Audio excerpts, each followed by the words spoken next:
तो बिहार सरकार जो है वो केवल राजधानी पर ध्यान दे रही है, यानी राजधानी पटना पे केवल ध्यान दे रही है।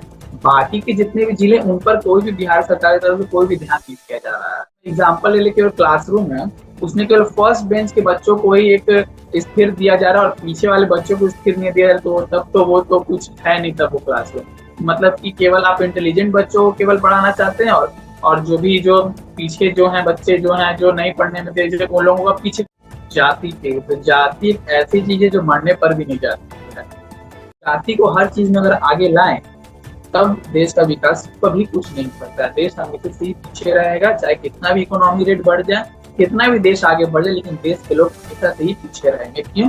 जाति। और जीतने के बाद वो केवल अपने ही जात के लोगों को देखेंगे, अपने ही कास्ट के वर्ग के लोगों को देखेंगे, जिससे और जो पीछे के जो लोग रहेंगे वो पीछे के पीछे ही रह जाएंगे और जो उनके कास्ट के लोग जो रहेंगे वो आगे बढ़ेंगे। तो ये संवैधानिक रूप से सही नहीं रहेगा। जाति में बांटा गया, खुद हम इंसान नहीं अपने आप को जाति में बांटा है। भगवान नहीं जाति में हमें बांटा, हमने खुद अपने आप को जाति में बांटा है।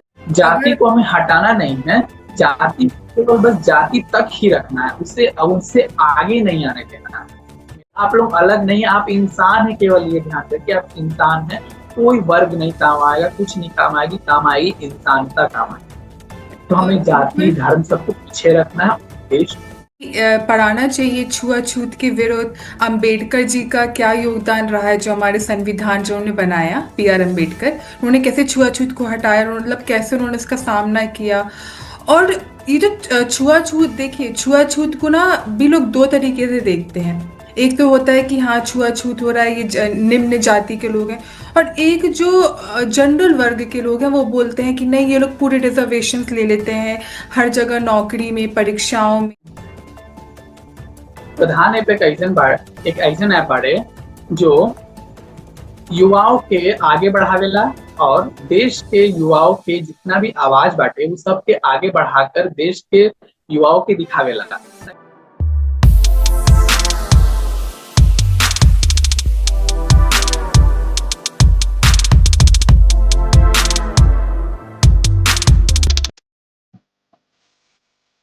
स्वागत करते हैं आपका प्रधान में। प्रधान एक ऐसा मंच जहां आप चुनते हैं अपने नेता, अपने प्रधान को। वो प्रधान जो आपकी बात रखता है, वो प्रधान जो आपका पक्ष लेता है, और वो प्रधान जो आपकी जमीनी मुश्किलों का हल लाता है सिर्फ आपके लिए। तो कार्यक्रम को आगे बढ़ाते हैं। आज हमारे साथ मौजूद है हिमांशु। हेलो हिमांशु। नमस्ते मैम। नमस्ते हिमांशु, अपना एक छोटा सा परिचय दीजिए हमारे दर्शकों को। सबसे पहले तो आदरणीय जैसी मैम आपका धन्यवाद करना चाहूंगा और नमस्कार करता हूँ कि आपने मुझे यहाँ पर आमंत्रित किया इतने बड़े मंच पर कि मैं अपनी बात को यहाँ पर रखूं और सारे युवकों तक अपनी बात को पहुंचाऊं। और अपना परिचय, अगर मेरा नाम हिमांशु कुमार हुआ, मैं पटना बिहार से और मेरा उम्र 17 वर्ष है। आज मैं इस महत्वपूर्ण राजनीति मंच में आप सभी बोलकर आप सभी को आपके पास सॉरी इस महत्वपूर्ण राजनीति मंच पर बोलने का अवसर पाकर अपने आप को बहुत ही सौभाग्यशाली महसूस कर रहा हूँ। हिमांशु और मैं कहना चाहता हूँ कि जी बोलिए बोलिए। मैं एक युवा छात्र हूँ, लेकिन राजनीति और समाज के प्रति मेरा झुकाव बचपन से ही बहुत रहा है। मेरा मानना ये है कि आने वाले समय में ये समय जो है ये युवाओं का समय रहने वाला है। और हम जितने भी युवाएं, जितने भी अभिज्ञ हैं, वो आने वाले समय में भारत को एक नया राह दिखाएंगे, इसमें भारत को समृद्ध भारत बनाएंगे। आपने बहुत महत्वपूर्ण बात की कि आज आने वाला समय युवाओं का है, और युवाओं को ही नेता, लीडर बन के, प्रधान बन के आगे बढ़ना है और अपने समाज का कल्याण करना है। तो आपने बताया पटना से आप हैं, तो पटना में युवाओं की क्या स्थिति है और उनका क्या योगदान रहा है समाज के प्रति, क्या चल रहा है वहां पे, इसके बारे में बताइए। अभी अगर पटना में अगर हम बात करें तो पटना में युवाओं की जो बातें हैं, बहुत सारे भी बात है जो दबाई जा रही है सरकार की तरफ से, मतलब कि युवाओं को उतना कुछ सपोर्टिंग नहीं मिल रहा है सरकार की तरफ से। ये बातें जो है वो केवल बस कागजी माहौल तक केवल रख कर सीमित कर दिया जा रहा है। अभी अगर हम हाल ही की अगर बात करें तो डोमेन करके कुछ रेट डोमेन करके कुछ चल रहा था अभी बिहार में, जिससे सब लोग सारे युवाओं जो है उन्हें एक अपना खुद का एक ये चाहिए था, क्या बोल अपना खुद का ये जहाँ स्थित स्थित स्थिर जो पटना के हैं वो खुद का खतियान, हाँ खतियान डोमेन चाहिए था। मतलब कि बिहार जैसे कि हमारे आने जितने भी हमारे पड़ोसी राज्य हैं, जैसे कि झारखंड का ही अगर हम एग्जाम्पल ले ले तो उन्होंने 1932 से खतियान लाकर अपने राज्य के लोगों को सेव कर दिया है। ठीक है, तो वैसा ही सभी बिहार के युवा भी चाहते हैं कि बिहार भी अपना एक खतियान लाए, जिससे बिहार के लोग भी उनके राज्य में सेफ रहे, उनको हटा ना दिया जाए बाहरी लोग की तरफ से आकर। तो ये जो डोमेन का आपने बताया शुरू हुआ युवाओं के बीच मांग, ये कब से शुरू हुई और अभी तक कहाँ तक पहुंचा है, और आपको क्यों लगता है ये बहुत ज़रूरी है हमारे युवाओं में? आपका क्या कुछ योगदान है इस पे? जैसे कि अब अगर कहा जाए मैम, तो डोमेन जो हर लोग चाहेंगे कि हमें हमारा राज्य में हम अपने स्थिर रहें, अपने आप सेफ रहें, हमारे राज्य से हमें अपने आप को ही हमारे जो इंट्रो है, हमारा जो हमारे जैसे कि बिहारियों के जितने भी अंदाज हैं जो भी है, उनको इस सब चीज को हटा ना दिया जाए। उनका जो इतिहास आया गया है वो चीज को हटा ना दिया जाए, उनका खुद एक स्थिर रहे, खतियान रहे, खुद का खतियान रहे। और अभी जो आपने कहा कि कहाँ तक पहुंचा है, इसका शायद से सरकार ने इस पर ध्यान नहीं दिया है। इस पर सरकार ने कोई भी बातें या फिर कोई भी कहा जाए तो कुछ भी ऐसा टिप्पणियां नहीं दी गई है सरकार की। परंतु तो मेरे ख्याल से सरकार ने काम तो किया है बिहार की धरोहर के लिए। हमारी जानकारी के मुताबिक नालंदा विश्वविद्यालय को दोबारा कंस्ट्रक्ट करवाया गया। वो सब मैम एक समय तक एक जगह तक सीमित है, वो सब राजनीतिक खेल के लिए केवल बस तो ये सब सारी आप चीजें, ये लेकिन जो बताइए हिमांशु कि ऊपर से देखने में तो हमें लग रहा है कि बिहार की धरोहर को अच्छे से प्रोटेक्ट किया जा रहा है, लेकिन ग्राउंड रियलिटी क्या है ये बताइए आप कि दरअसल हो क्या? हाँ हाँ, ग्राउंड रियलिटी अगर कहा जाए तो बिहार सरकार जो है वो केवल राजधानी पर ध्यान दे रही है, यानी राजधानी पटना पे केवल ध्यान दे रही है। बाकी के जितने भी जिले उन पर कोई भी बिहार सरकार की तरफ से कोई भी ध्यान नहीं दिया जा रहा है। केवल जो भी अभी तक जितना भी, जैसे कि मेट्रो का ही अभी उद्घाटन 15 को होने वाली है बिहार में, वो भी पटना में ही होने वाली है, कोई निजी या फिर अगला कोई भी जिले में नहीं होने वाले हैं। तो इसका मतलब यही हो रहा है कि सरकार केवल बस सिटीज पे ही केवल ध्यान दे रही है, और बाकी जो भी ग्रामीण क्षेत्र है वहां पर ध्यान नहीं दिया जा रहा है सरकार की तरफ से। और भी वर्ग के जो भी लोग उन्हें पीछे किया कर दिया जा रहा है।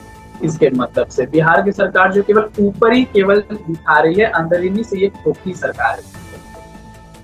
तो आपको क्या लगता है कि ज़मीनी मुश्किलें क्या हैं आपके क्षेत्र में या बिहार में, जहाँ की भी आपको बात करनी? पटना तो वैसे काफ़ी कहते हैं बहुत ही प्रोग्रेस्ड जगह है। एक स्टडी आई थी, मैं उसके बारे में आपसे डिस्कस करना चाहूँगी। ये स्टडी के मुताबिक आपका जो पटना है वो दुनिया में 21वां सिटी है जो सबसे तेजी से विकास कर रहा है, और भारत का 5वां शहर है जो सबसे तेजी से विकास कर रहा है। तो इस सिटी का नाम था सिटी मेयर्स फाउंडेशन, स्टडी का नाम है। तो ये कितना आप इस बात से सहमत हैं कि क्या सच में भारत में 5वें नंबर पर पटना आना चाहिए जो वो इतनी तेजी से प्रोग्रेस कर रहा है? आपको लगता है क्या सच में ग्राउंड रियलिटी देख के? जहां तक अगर मुझे लगता है तो 5वें नंबर पर बिहार के पटना जिले को हम उस स्थान पर नहीं देख सकते, नहीं देना चाहते हैं, क्योंकि केवल ऊपरी स्तरी को केवल देखकर और पीछे वाला केवल, मतलब कि कहा जाएगा कि अगर एक समय एग्जांपल ले ले, केवल क्लासरूम है, उसने केवल फर्स्ट बेंच के बच्चों को ही एक स्थिर दिया जा रहा है और पीछे वाले बच्चों को स्थिर नहीं दिया जा रहा, तो तब तो वो तो कुछ है नहीं तब वो क्लासरूम। मतलब कि केवल आप इंटेलिजेंट बच्चों को केवल पढ़ाना चाहते हैं, और जो पीछे जो हैं बच्चे जो हैं जो नहीं पढ़ने में तेज, उन लोगों को पीछे करना चाहते हैं। उसी तरीके से आप केवल उस सिटी को, उस क्षेत्र को आप विकास देना चाहते हैं जो विकास के योग्य है, और बाकी सारे क्षेत्रों को आप पीछे कर देना चाहते हैं। तो इसके हिसाब से तो ये सही है नहीं ना, क्योंकि आपको सरकार पूरे बिहार ने मिल कर दिया है, केवल एक संपूर्ण, केवल एक पटना ने नहीं बल्कि पूरे पूरे राज्य, पूरे जिलों ने आपको दिया है। बिहार का बहुत रिच इतिहास रहा है, चाहे नालंदा है, राजगीर या कुछ भी कहें, और जो पटना को हम पाटलिपुत्र भी कहते हैं। तो इसके कारण आपको लगता है कि राजधानी है इसलिए यहाँ पे सिर्फ प्रोग्रेस हो रहा है, और पटना और बिहार के बाकी क्षेत्र में कितना जमीन आसमान का अंतर है। जब आप पटना से दूसरे क्षेत्र में जाते हैं तो आपको लगता है कि क्या मैं अभी भी बिहार में हूँ या मतलब मैं कहाँ आ गया हूँ, और कितना गैप रह गया है।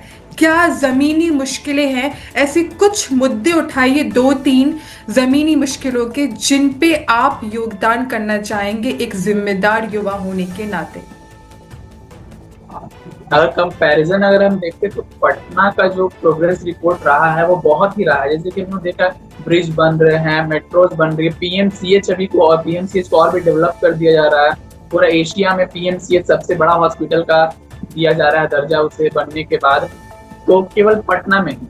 और बाकी जो जिले अगर ले लिया जाए, जैसे कि अरवल जिला अगर हम ले लेते हैं, जहानाबाद जिला ले लेते हैं, तो वहां के अगर आप प्रोग्रेस देखिएगा तो 0% पटना का रोड देखिएगा, पटना के रोड और बाकी सब उसमें कंपैरिजन नहीं। बट जहानाबाद ये भी कोई जिले हैं, इसमें भी लोग रहते हैं, यहाँ पे भी स्थानीय लोग रहते हैं, यहाँ पे भी इज्जतदार लोग रहते हैं, लेकिन वहाँ के लोगों को वो सम्मानित, वो जो दर्जा है जो पटना के लोगों को मिल रहा है वो उन लोगों को नहीं दिया जा रहा है।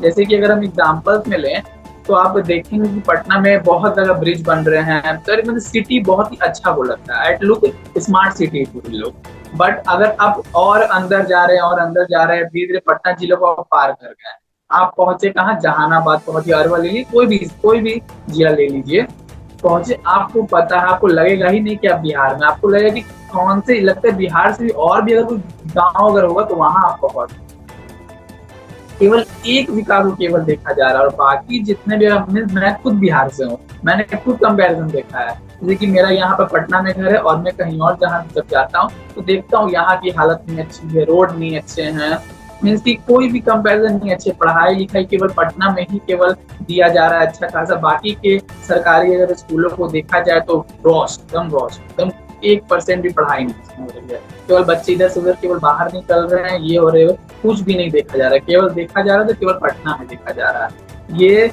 मुझे लग रहा है ये बहुत ही गलत है सरकार कर रही है। केवल पटना को आगे नहीं बढ़ाना चाहिए, और भी जगह के लोगों को बढ़ाना चाहिए। जो आपने मुश्किलें बताई, मुद्दे बताई, इनके बारे में बोलना तो बहुत आसान है। नेता बोलते हैं, सरकार बोलती है, हर कोई बोलता है ये मुश्किलें। लेकिन मैं आपसे ये पूछना चाहती हूँ, क्योंकि आपने इतने नज़दीकी से देखा है इन मुश्किलों को, तो इन मुश्किलों में जो परिवार होते हैं या जो लोग वहाँ पे रहते हैं उन पे क्या असर पड़ता है? वो कैसे भोगते हैं इन मुश्किलों के साथ, कैसे अपने जीवन का गुजारा करते हैं, वो झलक दिखाइए हमें। अगर हम देखें तो बहुत सारे ग्रामीण इलाकों में सरकार ने बहुत सारे तेजी से विकास किया है। जैसे कि आपने एग्जांपल बताया पटना, और फिर अलग कोई भी जिला की बात करें तो अगर हम अलग कोई भी दूसरे जिलों को अगर देखें तो आज हम पटना में देख रहे हैं कि 24 घंटे लाइट रहेगी, बिजली रहेगी, हर एक सुविधाएं मिलेगी, हर एक दुकान है, हर एक चीज मीन्स की हर एक फैसिलिटी जो सिटीज को दिए जाते हैं वो संपूर्ण है वहाँ पटना में। लेकिन बाकी के जो जिले हैं, एक दो जिले जो है जो कहा जा सकता है कि संपूर्ण स्मार्ट सिटी का दर्जा दिया जा सकता है, लेकिन बाकी सबको स्मार्ट सिटी का दर्जा हम नहीं दे सकते। ना ही वहाँ अच्छा से ना ही पानी पहुंचता है, हर घर जल जो अभियान था वो तो खत्म ही है, मतलब कि कह दीजिए केवल नल लगाकर छोड़ दिया गया है बाकी सब में। और बिजली बिजली तो कटौती तो हमेशा ही रहती है गाँव गाँव में। देखिएगा तो यहाँ लाइट नहीं है, वहाँ लाइट नहीं, यहाँ की सड़क खराब है, यहाँ पे नाली बह रहा है, पानी आ रहा है, पूरा गांव डूब गया, पूरा ये हो गया। कहाँ का विकास है? केवल अब राजधानी की विकास दिखाकर दिखाना चाहते कि ये आगे बढ़ रहा है। ये गलत सरकार की नीति है। सरकार को हर एक जिले को देखना चाहिए और हर एक जिले को धीरे धीरे विकास दे, लेकिन हर एक जिले को धीरे धीरे करके हर एक जिले को विकास देकर पटना के समांतर रूप में लाए। बढ़ना ठीक है चाहिए। हिमांशु, ये अगला सवाल मेरा आपसे ये है कि बिहार की राजनीति को अगर हम एक शतरंज के खेल की तरह देखें तो उसमें जाति एक बहुत बड़ा प्यादा है। और जाति हाँ। जितना आप बिहार में देखते हैं उसकी इसका एक दूसरा चेहरा भी है, वो है छुआछूत बिहार में। हम्म। तो इस पे आप प्रकाश डालिए कि जाति जितनी अहम है बिहार के राजनेताओं के लिए, वहीं पे इसका दूसरा चेहरा छुआछूत का क्या हाल है बिहार में, और इसको हटाने के लिए, इसको ठीक करने के लिए एक जिम्मेदार युवा क्या कर सकता है बिहार का। जाति एक ऐसी चीज है जो मरने पर भी नहीं जाती है। वो पहले इससे अगर स्टार्ट किया जाए तो जाति या कुछ राजनीति में अगर हम जाति को लाते हैं तो बहुत सारे लोग जो हैं इसका दुरुपयोग भी करेंगे। जैसे कि जिन ग्रामीण इलाकों में उनके जाति के लोग ज्यादा होंगे, उन ग्रामीण इलाकों में उनके खड़ा किया जाएगा उन्हें सपोर्टिव कैंडिडेट के रूप में, और वो जीतेंगे भी। और जीतने के बाद वो केवल अपने ही जात के लोगों को देखेंगे, अपने ही कास्ट के वर्ग के लोगों को देखेंगे, जिससे और जो पीछे के जो लोग रहेंगे वो पीछे के पीछे ही रह जाएंगे, और जो उनके कास्ट के लोग जो रहेंगे वो आगे बढ़ेंगे। तो ये संवैधानिक रूप से सही नहीं रहेगा। और अगर जाति की अगर बात किया जाए तो जाति, हर एक जाति का अपना अपना रोल रहा है हमारे सोसाइटी में। मीन्स किसी के काम को देखकर उसकी जाति बता देना वो सही नहीं। जैसे कि जाति में बांटा गया, खुद हम इंसान नहीं अपने आप को जाति में बांटा है, भगवान नहीं जाति में हमें बांटा, हमने खुद अपने आप को जाति में बांटा है। जैसे कि आज ये कपड़ा धो रहा है तो ये धोबी हुआ, आज ये जैसे कि कोई भी मतलब एग्जांपल्स ले रहे हैं तो उन्हें, जैसे ये छोटा काम कर रहा है तो छोटे वर्ग के लोग, यादव बड़े हैं, दलित हो गए, पिछड़े वर्ग। हाँ हाँ हाँ, ये लोगों को जैसे कि बहुत सारे छुआछूत की नजर में ये लोगों को देखा जाता है। ये छोटा काम करते तो ये नीच जाति के हैं, ये बड़ा काम करते तो ये बड़े जाति के हैं। तो ये जो है ये सोसाइटी को आगे नहीं बढ़ा रहा है। ये जो जाति है ये सोसाइटी को खोखला कर रहा है, जो देश को कभी आगे नहीं बढ़ने देगा। आज हमारा देश जो है फोर्थ इकोनॉमिक में आता है, लेकिन किस रूप में आता है? आज जहां हम देखते हैं कि रास्ते जाते 4 किलोमीटर आगे बढ़े, वर्ग चेंज हो गया, जाति चेंज हो गई, इस जाति के लोग यहाँ रहते, इस जाति के यहाँ लोग रहते, कैसे देश का विकास होगा? इस तरीके से अगर हम जाति को हर चीज में अगर आगे लाएं तब देश का विकास कभी कुछ नहीं हो सकता है। देश हमेशा से ही पीछे रहेगा, चाहे कितना भी इकोनॉमी रेट बढ़ जाए, कितना भी देश आगे बढ़ जाए, लेकिन देश के लोग हमेशा से ही पीछे रहेंगे। क्यों? जाति के कारण। जाति को हमें हटाना नहीं है, जाति को बस जाति तक ही रखना है, उससे आगे नहीं आने देना है। मेरा कहना ये रहता है। अगर युवाओं को जिम्मा दिया जाए या आपको जिम्मा दिया जाए कि बिहार में इस जाति की इस मुश्किलों को हटाना है, लोगों में अवेयरनेस फैलाना है कि छुआछूत को हटाएं, तो आप क्या स्टेप लेंगे, आप क्या करेंगे? अगर सबसे पहले तो सबको समानता रूप में सबको एक काम, सबसे पहले अगर हम एग्जाम्पल देख, सबको एक जैसा काम दीजिए, सबको एक जैसा समानता रूप में दीजिए, सबको एक जैसा बर्ताव कीजिए सबके साथ। उससे क्या होगा ना कि पता चलेगा कि जितने भी लोग सोसाइटी अपने बच्चों को, जैसे पहले आने वाले देश में हमने कहा कि युवा ही का देश होने वाला है, युवाओं का। तो जो अभी के युवा है उनके माता पिता उन्हें समझाएंगे कि जाति कुछ नहीं होता है, जाति केवल एक सरनेम है, एक टाइटल है, बस यही तक सीमित रखो, उससे आगे ये कुछ भी नहीं है। तो हम कह सकते हैं कि तब इस रूप में हम कह सकते हैं कि जाति सीमित है और इसके जाति के लिए कोई भी विकास, जाति से कोई भी विकास का रूप नहीं आ सकता है देश में। जाति पीछे रहेगा, देश अपने आप आगे बढ़ेगा। क्योंकि हर लोग अगर जाति देखेंगे, धर्म देखेंगे तो देश का विकास कहीं से नहीं होगा। हर बार में लड़ाई होंगे, ये होंगे, जिससे खुद का देश का ही नुकसान होगा। और अगर हम खुद से अगर हम देखें तो हमने कहा कि अगर लें तो हाँ, सबको समानता रूप में एक जैसे कि एक एग्जाम्पल अगर हम लोग लें तो सभी लोगों को एक समानता, हमने कहा कि समानता रूप से सबको एक जैसे वर्ग में एक जैसे लोगों को समानता देंगे, सबको एक जैसे पार्टिसिपेट कराएंगे, सबको एक ही कि आप लोग अलग नहीं, आप इंसान है, केवल ये ध्यान रखिए आप इंसान है, कोई वर्ग नहीं काम आएगा, कुछ नहीं काम आएगी, काम आएगी इंसानता काम आएगी। तो और हमें जाति बिल्कुल। धर्म सबको पीछे रखना है, देश। और हम कैंपेन्स वगैरह भी कर सकते हैं, घर घर जाके नुक्कड़ नाटक हाँ वगैरह, हाँ। लोगों में जानकारी मैम, जिससे फैलाना। अगर नुक्कड़ नाटक अगर किया जाए तो उससे ज्यादा दिन तक लोगों को प्रभाव नहीं पड़ेगा। तो उससे मेरा कहना ये है, क्योंकि हमने खुद नुक्कड़ नाटक किया है, हमने स्कूल की तरफ से हमने नुक्कड़ नाटक किया था। मीन्स कहा जाए तो उतना कुछ प्रभाव नहीं दिया गया। मीन्स की लोग इकट्ठा तो हो गए, लेकिन इकट्ठा होने के बाद जब तक नुक्कड़ नाटक था, अपने मौज के लिए, अपने मजेदार के लिए, अपने मनोरंजन के लिए उन्होंने देख लिया, फिर उसके बाद अपने अपने काम में लग गए, और काम के बाद वो सारी चीजें को भूल गए। तो नुक्कड़ नाटक ये सब चीजें सरकार ही है जो अपने ठोस इरादे से, ठोस नीतियां से इस जातिवाद को पीछे कर सकती है। मेरा कहना है कि अगर कोई अगर बड़े उप अधिकारी, अगर अधिकारी हैं कोई, अगर उन्हें पावर है, तो उस पावर के मदद से वो जाति जितने भी सब कास्ट सिस्टम, छुआछूत, अनटचेबिलिटी, उसको पीछे कर सकते हैं, क्योंकि उनके पास वो पावर है, उनके पास वो दर्जा है कि वो करने के लायक हैं, वो कर सकते हैं। और आपको नहीं लगता कि बच्चों को स्कूल में भी पढ़ाना चाहिए छुआछूत के विरुद्ध? अंबेडकर जी का क्या योगदान रहा है, जो हमारे संविधान जो उन्होंने बनाया, पीआर अंबेडकर, उन्होंने कैसे छुआछूत को हटाया, मतलब कैसे उन्होंने उसका सामना किया। और ये जो छुआछूत, देखिए छुआछूत को ना भी लोग दो तरीके से देखते हैं। एक तो होता है कि हाँ छुआछूत हो रहा है, ये निम्न जाति के लोग हैं। और एक जो जनरल वर्ग के लोग हैं वो बोलते हैं कि नहीं, ये लोग पूरे रिजर्वेशंस ले लेते हैं हर जगह, नौकरी में, परीक्षाओं में। इसमें आपका क्या पॉइंट ऑफ व्यू है, मैं जानना चाहती हूँ कि एक तरीके इनको रिजर्वेशन मिल रहा है, और बिहार, और एक तरीके से यहाँ पे इन पे छुआछूत हो रही है, और जनरल वालों का ऐसा कहना है।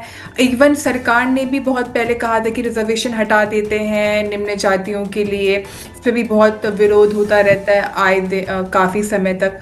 तो आप इस पे कुछ टिप्पणी करना चाहेंगे? और फिर मैं आपकी पटना पे आऊंगी, तो जल्दी इसको बताइए, फिर हम पटना की बात करेंगे। अगर हम रिजर्वेशंस की बात करें तो हमारे पूजनीय श्री बाबा साहब अम्बेडकर जी ने इस रिजर्वेशंस को बनाया, हमें संविधान दिया, हमें एक निर्मित रूप दिया देश को, जिस इस देश पे इस राह पर चल के विकास की योग पर चलेंगे, उनका सादर आभार रहेगा हमारा। और अगर रिजर्वेशंस की अगर बात की जाए तो रिजर्वेशंस का मतलब केवल नौकरियां पाना नहीं। उन सभी जो लोगों की दिमाग में जो चलते हैं कि बाबा साहब अम्बेडकर ने केवल दलितों के लिए, SC ST ओबीसीओ के लिए केवल ही काम किया, मैं उनको कह देना चाहता हूँ कि किताब खोलिए और थोड़ा ध्यान लगाकर उनके विचारों, उनकी धाराओं को सुनिए। उन्होंने कोई भी धर्म को सुपीरियर, ना ही कोई भी धर्म को नीचे नहीं कहा, उन्होंने कोई भी जात को नीचा नहीं कहा, कोई भी जात ऊपर नहीं कहा, उन्होंने सबको समानता का हक दिलाने का। रिजर्वेशन, रिजर्वेशन मतलब कि केवल नौकरियां पाने, रिजर्वेशन उन्होंने इसलिए दिया ताकि जो पिछले वर्ग के लोग जो है वो आगे आए, वो अपने रूप को पहचाने कि उन्होंने क्या करने के लिए, वो क्या करने के लिए जन्म लिए हैं। वो हर एक, जैसे कि नीच जाति के लोग आज कहीं कचरा उठा रहे हैं, कहीं कुछ कर रहे हैं, क्यों? क्योंकि वो नीच जाति है। सबका मानना पहले का ये था कि वो नीच जाति ने पानी नहीं पीने देना, मंदिर मत घुसने देना, कि ये नीच जाति के लोग। उस सारी चीजों को हटाने के लिए रिजर्वेशन लाया गया है, ना कि नौकरियां ये सब देने के लिए। ये सब जो मिथ में जो फैल गया है बहुत सारे आजकल युवाओं में, ये सारे लोगों को किताब खोल के पढ़ना चाहिए मेरे हिसाब से। क्या उनका पॉइंट ऑफ व्यू था रिजर्वेशन के ऊपर? बिना पॉइंट ऑफ व्यू के जाने ही ये लोग जो है अपने टिप्पणियां दे देते हैं कि रिजर्वेशन है, ये है, वो है। ये सब सारी बकवास की बातें हैं।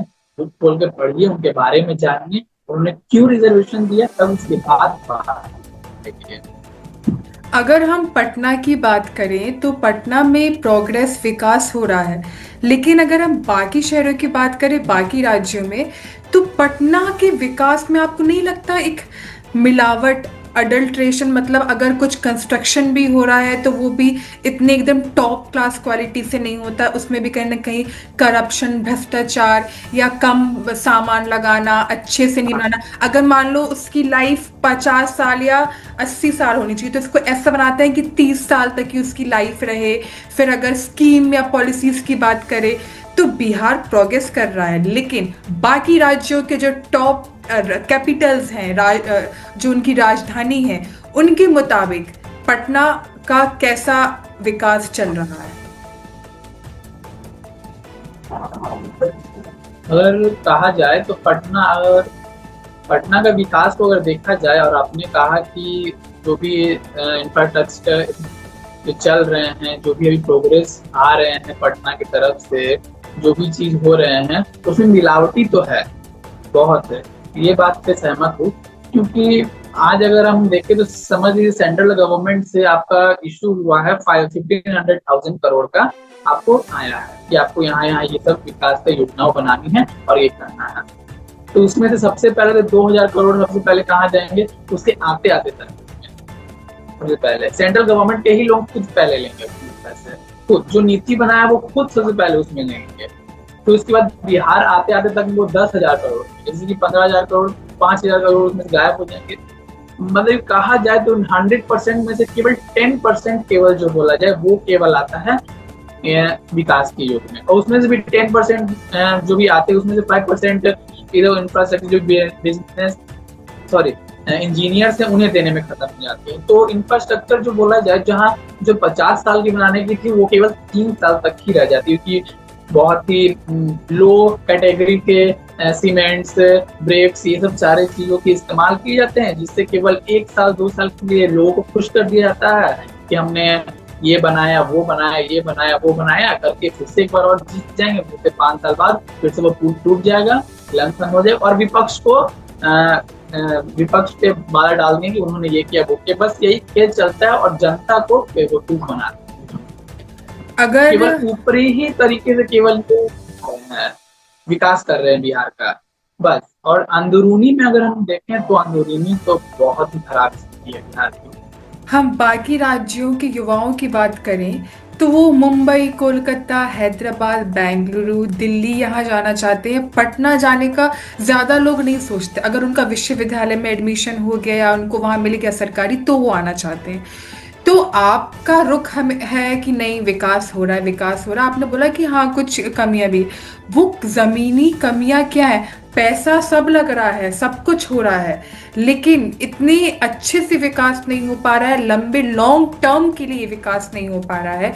वो जमीनी मुश्किलों के लिए आपका क्या हल है? मैं सुझाव जानना चाहती हूँ एक युवा का।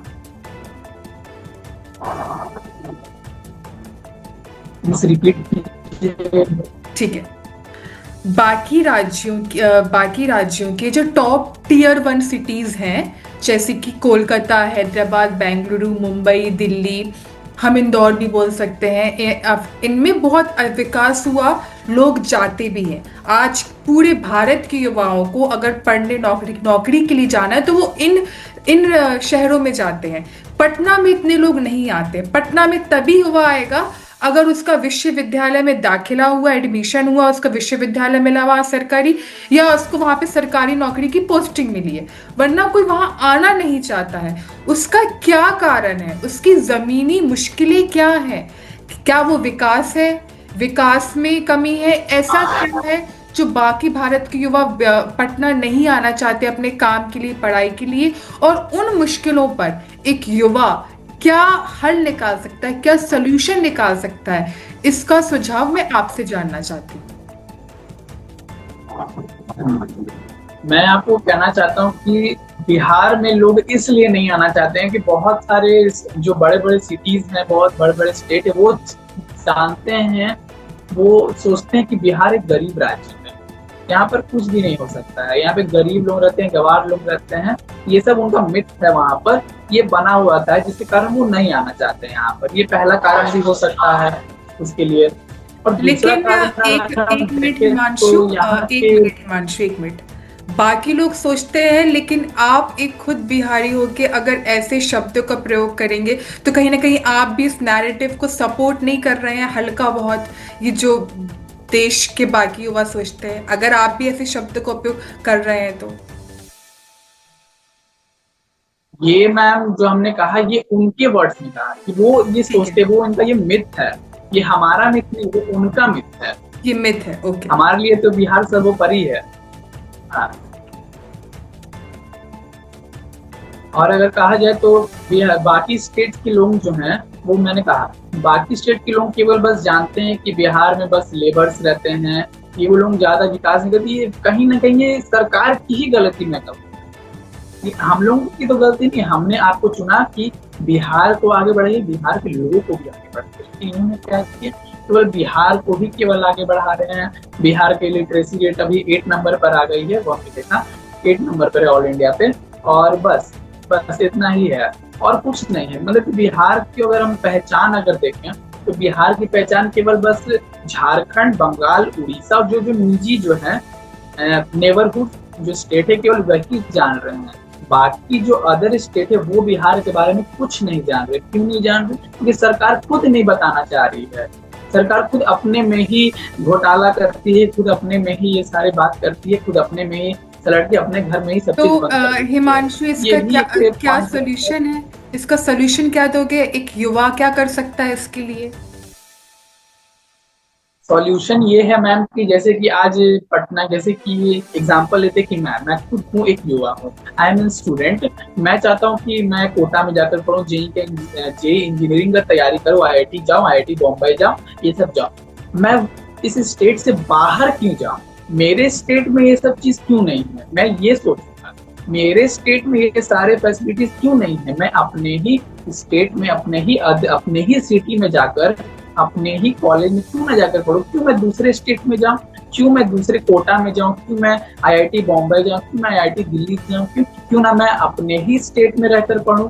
मेरे स्टेट में क्यों नहीं ये सब फैसिलिटी प्रोवाइड किए जा रहे? क्योंकि सरकार खुद नहीं, सरकार अपने में ही घोटालाएं करके अपने में ही बैठ जाती है और नाम कभी लाएंगी पक्ष का, कभी विपक्ष का, यही खेल करते रहते हैं।